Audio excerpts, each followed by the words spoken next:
Alright, so today I want to talk about a question that has been asked basically for the entire 2 years that Lost Ark has been out. And that question is it too late to switch? I figured now would be a good time to talk about it because it is currently PTR weekend in KR, which means we got a lot of people looking at Reddit, a lot of people looking at Invent, a lot of people talking about Discord about all these changes for classes and people starting to look at new classes, or should I say new old classes. You know, we're gonna see those people like, oh man, what are you talking about? I've always loved Reaper. Or I was always a war dancer, man. What are you talking about? Me, I've kind of had some experience switching characters. Looking through my roster, first you have my roster 6. But if we look here, we got Gunslinger, Shadow Hunter, Scrapper. These were all once mains. But if we look at the next 3, Artillus, Sork, Summoner. Artillus and Summoner, they were never really rostered characters. The Sork actually was until like about somewhere in the Vikings dates. I just lost all interest in it. It just got extremely boring to me. Summoner might have made it in the roster, but I just had 6 other characters I wanted to play more. Moving on to the next 3, War Dancer, Reaper, and Glavier. Now, War Dancer was never roster. It was just a kind of class I wanted to try out for fun. Reaper, I actually did intend to really try it out, but it only lasted like a month or 2 on my roster before I decided it really wasn't for me. Glavier was actually my roster until about mid-Clown era. At that time, I played Transformation Scouter and Transformation Shadow Hunter, and personally with how the bar felt and how switching stances and losing the buff, it felt too similar to just kind of being cucked on your meter for a Transformation class that I just wanted something different. Which is why eventually Glavier and Shadow Hunter both left my rosters, because I really wanted to diversify a little bit more. Well, actually Shadow Hunter went to Perfect Expression for a while before dropping it. Then moving on to Paladin, I dropped it in favor of Artist. I just felt Artist was more fun. DB was like a main during the Argos days, and then as you can see here, Arcana made it all the way up to 1580 before I decided to finally replace it for a Deadeye. And then there's Soulfist, who never really got too much love. But the point is, I've roster swapped many times and I don't feel bad about it.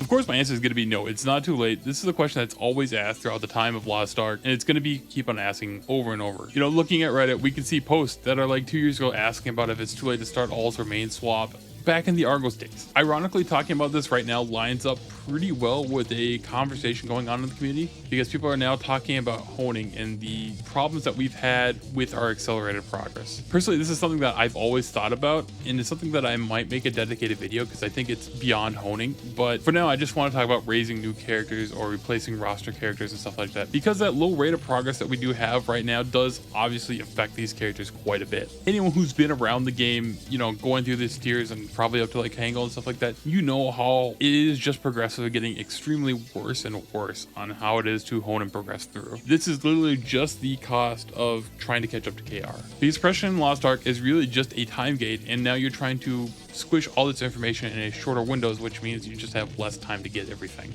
And just to kind of show you the value of patience, the value of this time that you have just doing daily and stuff like that, if we take a quick look at my Slayer, I've been doing the 1580 content since it came out. It's sitting at 1870 leaps alone. So that's like 200k worth of gold, not including stones. So what I'm getting at is it's very beneficial to just kind of take it easy and just grind out things.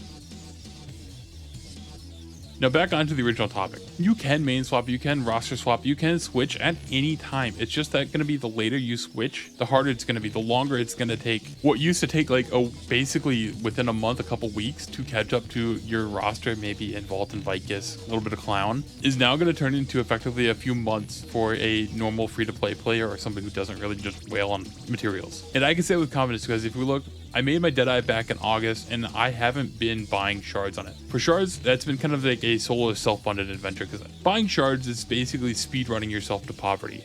And as somebody who has a soul eater to worry about, I just couldn't afford it right now. So that's why this character's been around for a couple months now, and he's only like 1560 something right now. Progress is just at a crawl right now because I'm always gatekept at shards. Now mentally, I always have this kind of thought in the back of my head, a little bit of argument with myself, not to be sounding insane, which is that maybe FOMO pushing has some sort of value to it. Because if we look back to what I said about Slayer right now, having that character at 1580 and doing all that content is saving me 200k in stones, or leaps more accurately. There's always that part of me that just tries to convince myself that, hey, maybe it's worth it. With all this being said, keep in mind this is going to be an expensive endeavor. This is not cheap. So the sooner you make the switch, the better. Elixirs are around the corner and they were designed to be a gold sink for KR. So even if you are worried on how much this is going to cost you right now, it's going to cost you even more in the future, I promise. Unless we get a tier 4. So I think a big question and a very important question is, why are you doing this? Knowing and understanding why, I think, is a very important thing, because it'll help you make better choices in the future. Understanding what you like and don't like about classes will just make your choices easier. For example, my interest in Emperor Arcana actually went down as I played the game more and more because I got sick of the placement skills and waiting on the detonation. This tells me that 1, I don't like placement skills really that much, and 2, I would not like Igniter's Work, because that's the same thing as dropping Doomsdays, except for that's even more punishing. When I switched my Scrapper over to Shock, I realized that I didn't really like back attacking on slow classes. But at the same time, there were other back attack classes that I thought were more comfortable, so like Perfect Suppression, DB Reaper, Predator Slayer. It helped me understand just what about classes I like and don't like, and it helps me make more educated choices moving forward.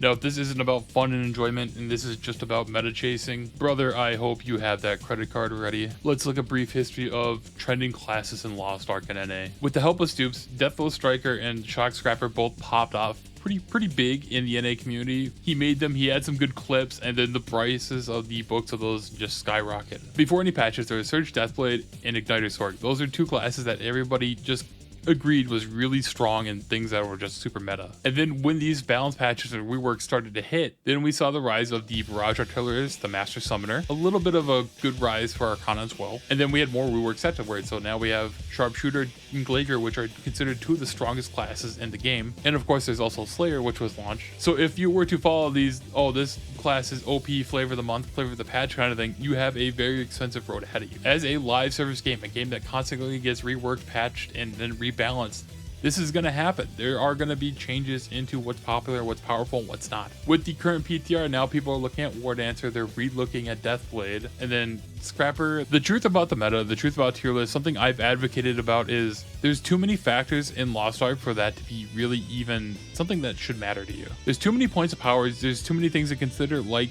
party synergies, and then let's be honest, there is a skill playstyle requirement to it. If you're playing something that doesn't fit you, you're not going to perform well with it. If you're forcing yourself to play something because of the meta, it's not going to be a good time, which leads me on to my next topic.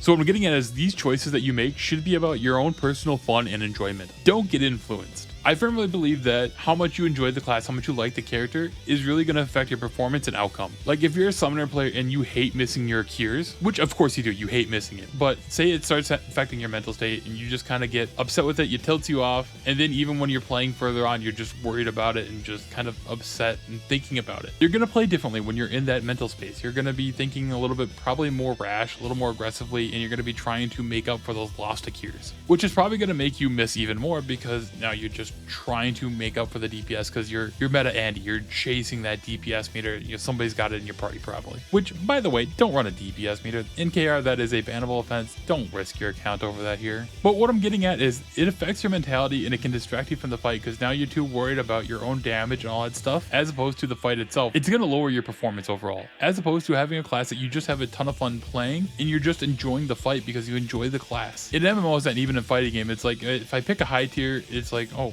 pretty sweet. If I pick a low tier, it's like, oh, well, that kind of sucks. But you know what? I still let it ride because that's what I like. I'm a Goku Black player since day one. Until these recent patches where that game turned into a Kusuge, that character sucked. And if Cloud 805 ain't gaslighting him, he might still stuck. And you know what? I'll still play him. Why? Because I love that pink-haired bastard. There's only really one exception, and that is DPS supports. Please don't do that. It is not designed for raiding, and you will get gatekept.